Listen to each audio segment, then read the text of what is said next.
মৃত্যুর সাথে সাথে আমলের খাতা বন্ধ, শুধু ফলাফলই থাকে। কিন্তু আল্লাহর রহমত এখানেও দরজা বন্ধ করেননি, কারণ জীবিত মানুষের কিছু কাজ মৃত প্রিয়জনের কাছে পৌঁছে যায়, আর সেটা কবরের অন্ধকারে হয়ে ওঠে আলো। কিভাবে পৌঁছে যায়? ধরুন কবরের নীরবতায় এক আত্মা একা, চারদিকে ভয়, অজানা অপেক্ষা। ঠিক তখন ফেরেশতারা যেন সুসংবাদ নিয়ে আসে। তোমার ছেলে তোমার জন্য দোয়া করেছে, তোমার মেয়ে তোমার নামে সাদকা দিয়েছে, তোমার শেখানো জ্ঞানে কেউ আমল করেছে। এই খবরগুলো আত্মার জন্য এমন যেন অন্ধকার ঘরে হঠাৎ বাতি জ্বলে উঠল। কবরের ভার হালকা লাগে, ভয় কমে আসে, বুকটা শান্ত হয়।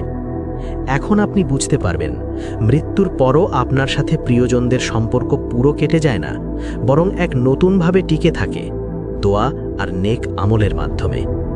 তাহলে প্রথম ৪০ দিন কেন এত আলোচনায় আসে? কারণ মৃত্যুর পর নতুন জগতে আত্মা যেন একটা নতুন বাস্তবতায় অভ্যস্ত হচ্ছে। কবরের প্রথম রাত, জিজ্ঞাসাবাদ, এরপর এক দীর্ঘ অপেক্ষা।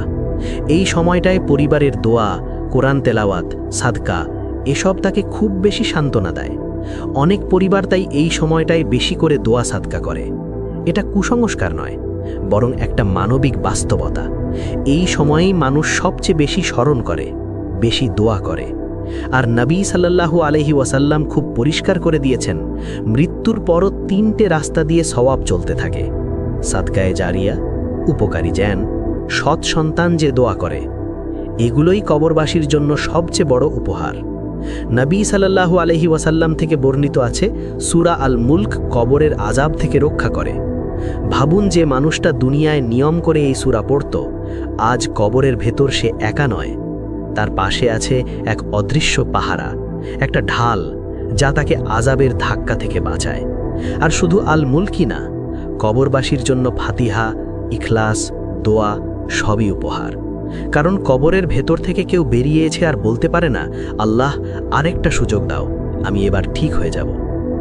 মৃত মা বাবা, প্রিয় মানুষ, তারা আপনার দোয়া পেলে খুশি হয়, যেন কবরের অন্ধকারে কেউ এসে বলে, তোমাকে তোমার সন্তান ভুলে যায়নি। তার সামনে পর্দা উঠতে থাকে একটার পর একটা। প্রথমে তাকে দেখানো হয় যে জান্নাতটা তার হতে পারত, যে শান্তি, যে ঘর, যে রহমত, যার জন্য সে তৈরি ছিল কিন্তু বেছে নেয়নি। আর এই হারানোর দৃশ্যটাই অনেকের জন্য সবচেয়ে বড় আগুন, কারণ তখন তার বুক ফেটে যায় এই বোধে, আমি কত বড় ভুল করলাম। তারপর আরেকটা পর্দা ওঠে, সে দেখে দুনিয়ায় তার সম্পদ ভাগ হয়ে গেছে। যে টাকার জন্য সে হারাম হালাল ভুলে গিয়েছিল, আজ অন্যরা সেটাই খাচ্ছে, উপভোগ করছে।